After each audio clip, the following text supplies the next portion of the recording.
चलिए फटाफट समझते हैं अस्थमा मैनेजमेंट के मॉडर्न तरीकों को। पूरी दुनिया में करीब 23.5 करोड़ लोग अस्थमा से प्रभावित हैं। ये एक बहुत बड़ा आंकड़ा है। तो अस्थमा असल में है क्या? ये सिर्फ सांस की दिक्कत नहीं, बल्कि वायुमार्ग में एक क्रॉनिक सूजन है।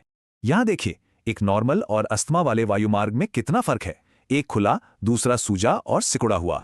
तो जब अस्थमा का अटैक आता है तो आखिर फेफड़ों में होता क्या है? 3 चीजें एक साथ होती हैं। मांसपेशियां कसती हैं, सूजन बढ़ती है और बलगम रास्ता रोक देता है।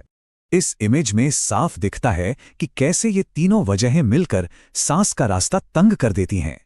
अटैक अक्सर कुछ ट्रिगर्स की वजह से होता है, जैसे धुआं, धूल या फिर एक्सरसाइज भी।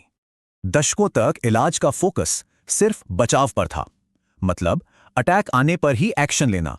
इसके लिए शॉर्ट एक्टिंग बीटा एगोनिस्ट यानी साबा, जिसे रेस्क्यू इन्हेलर भी कहते हैं, उसका इस्तेमाल होता था। लेकिन इसमें एक बड़ी प्रॉब्लम थी। साबा सिर्फ मांसपेशियों को आराम देता था, अंदर की सूजन को नहीं।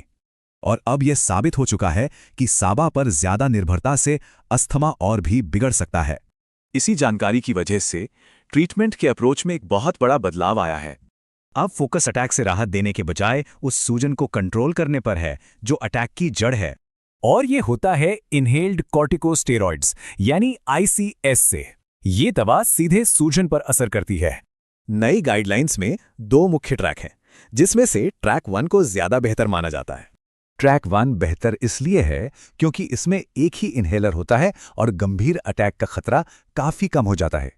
तो कुल मिला के मॉडर्न अस्थमा केयर का लक्ष्य है प्रोएक्टिव कंट्रोल, ना कि रिएक्टिव। जब अस्थमा कंट्रोल में होता है तो इसका मतलब है कि रोजमर्रा की जिंदगी पर कोई असर नहीं पड़ता। तो सोचने वाली बात यह है कि अस्थमा मैनेजमेंट प्लान प्रोएक्टिव है या सिर्फ रिएक्टिव।